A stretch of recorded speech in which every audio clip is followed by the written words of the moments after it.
प्रणाम आपको। मैं पंचराज त्रिपाठी आप सबको प्रणाम करता हूं एक बार फिर से वंडर शेयर बाज़ार के हमारे चैनल पर। और जैसा कि आपको पता है कि आज हम बात कर रहे हैं पाँचवें कदम की, और पाँचवें कदम का हमारा ये दूसरा वीडियो है। पहले वीडियो में आप जान चुके हैं कि हमें फंडामेंटल और टेक्निकल एनालिसिस जो होता है उसमें से आम आदमी के लिए टेक्निकल एनालिसिस को जानना आसान है। तो अब हम बात कर रहे हैं कि टेक्निकल एनालिसिस में कौन कौन से पार्ट होते हैं और कौन सी चीज़ें हैं उसमें जो जाननी ज़रूरी है।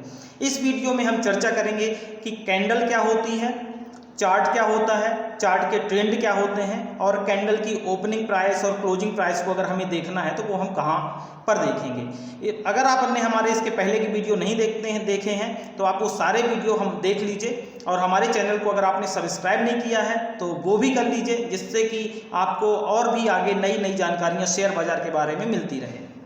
और इसके साथ ही मैं आप सभी का बहुत बहुत धन्यवाद देना चाहूँगा कि हमारा जो शेयर बाज़ार का दूसरा कदम था उसमें 1000 से ज़्यादा व्यूज आ चुके हैं, और आप सभी लोगों को एक बार सत सत प्रणाम, बहुत बहुत धन्यवाद। अब हम बात कर रहे हैं कि दूसरे कदम की कैंडल। सबसे पहले तो कैंडल की बात करते हैं कि कैंडल क्या होती है। शेयर मार्केट में शेयर पैटर्न चार्ट देखने के लिए बहुत सारे पैटर्न्स होते हैं, लेकिन उसमें से सबसे प्रचलित जो पैटर्न है वो कैंडल पैटर्न माना जाता है। जब भी आप चार्ट खोलेंगे तो उसमें आपको बहुत सारी कैंडल्स बनी होंगी। तो एक होती है रेड कैंडल, एक होती है ग्रीन कैंडल। रेड कैंडल को हम बोलते हैं बेरिश कैंडल, और ग्रीन कैंडल को हम बोलते हैं बुलिश कैंडल। या आप ऐसे समझ लीजिए कि ग्रीन वाली जो है वो पॉजिटिव कैंडल है और जो रेड वाली है वो निगेटिव कैंडल है। मतलब जब सेलर्स हावी रहेंगे तो उस दिन रेड कैंडल बनेगी, और जब बायर्स हावी रहेंगे तो बुलिश कैंडल या ग्रीन वाली कैंडल बनेगी। तो अब हम देखते हैं कि कैंडल को ओपनिंग प्राइस, क्लोजिंग प्राइस वो देखते हैं वो क्या होती है। ऐसे समझ लीजिए कि ये जैसे कैंडल है, सपोज दैट, ठीक है, ये कैंडल है, कोई भी कैंडल हो।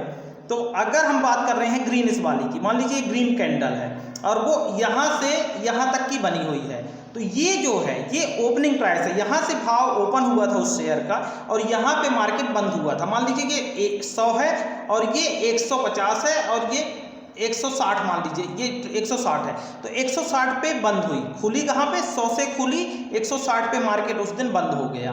तो ये हो गया, ठीक है।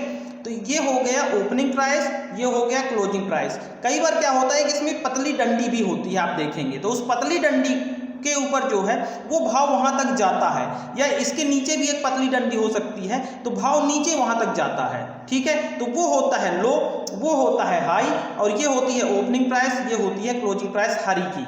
अब हम बात कर रहे हैं लाल वाली कैंडल की। जो रेड वाली कैंडल है वो मान लीजिए रेड वाली कैंडल ये है, तो रेड कैंडल में क्या होगा, ये इसकी होती है, जो ये होता है ये इसकी होती है ओपनिंग प्राइस, और ये होती है क्लोजिंग प्राइस। मतलब यहाँ मार्केट बंद हुआ नीचे, लाल वाली में नीचे बंद माना जाएगा, ऊपर से ओपन होती है, और ऊपर वही कहाँ तक गई वो, तो वो आप देखेंगे कि हाई उसका हो गया, नीचे कहाँ तक गई उसका वो लो हो गया। ये बिल्कुल क्लियर हो गया कैंडल को। अब कैंडल के क्या होता है, ये जापानियों का इन्वेंशन किया हुआ है, तो इसमें बहुत सारे कैंडल के जो पैटर्न होते हैं तो वो जापानी भाषा के होते हैं।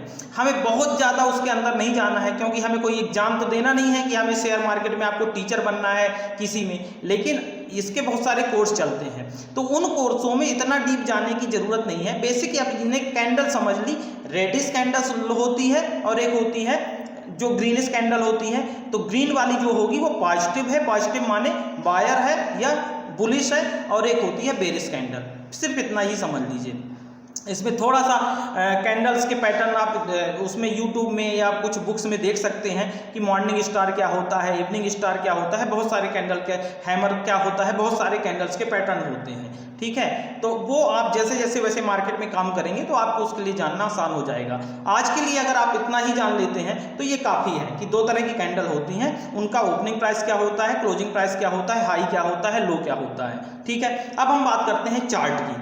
चार्ट जो आप देखते हैं, जब भी आप चार्ट ओपन करेंगे किसी भी, जिससे भी आप ट्रेडिंग करते हैं, तो चार्ट देखने के लिए आप किसी भी, एक तो जनरली आप किसी भी वेबसाइट का उपयोग कर सकते हैं। ट्रेंडिंग व्यू को देख लीजिए, investing.com को देख लीजिए, मनी कंट्रोल पे देख लीजिए, या NSE में देख लीजिए। किसी में भी आप चार्ट देख सकते हैं, या अगर आप एंजल ब्रोकिंग के हमारे यहाँ पे अकाउंट होल्डर हैं तो आपको एंजल का जो ऐप है उसमें आपको किसी भी शेयर पे क्लिक करेंगे तो आपको चार्ट पे जाएंगे तो चार्ट आपको दिख जाएगा। तो जो चार्ट होते हैं, चार्ट के जो ट्रेंड होते हैं, जनरली 3 तरह के ट्रेंड बनते हैं चार्ट के। कितने तरह के बनते हैं? 3 तरह के ट्रेंड बनते हैं। अगर चार्ट ऊपर जा रहा है, ठीक है, चार्ट अगर ऊपर जा रहा है तो उसको हम बोलते हैं अप ट्रेंड या हाई ट्रेंड, ठीक है। ऊपर जा रहा मतलब आप उसको 1 साल का, 5 साल का, 10 साल का, जितने साल का भी देख रहे हैं तो आपको एक जो लाइन दिखेगी ऊपर अगर चढ़ती हुई लाइन दिख रही है उसको ट्रेंड बोला जाता है, तो अपर ट्रेंड हो गया। अगर वही पूरा नीचे आ रहा है, ठीक है, तो नीचे आने को हम कहते हैं लोअर ट्रेंड। और ना तो ऊपर जा रहा है ना नीचे आ रहा है, अगर वो ऐसे साइड में चल रहा है, साइड में चल रहा है तो उसको हम कहते हैं sideways chart. Upper trend, lower trend और साइड वेज चार्ट, ठीक है। तो ये समझ लीजिए कि हमें काम किस में करना है, हमें जनरली काम करना पड़ता है, हमें ढूंढना है जो अपर ट्रेंड रहेगा। अपर ट्रेंड में ये माना जाता है कि जब चार्ट का भाव जो है, प्राइस ऊपर जा रहा है तो ये ऊपर ही जाएगा, और किसी का अगर नीचे जा रहा है तो वो नीचे ही जाएगा।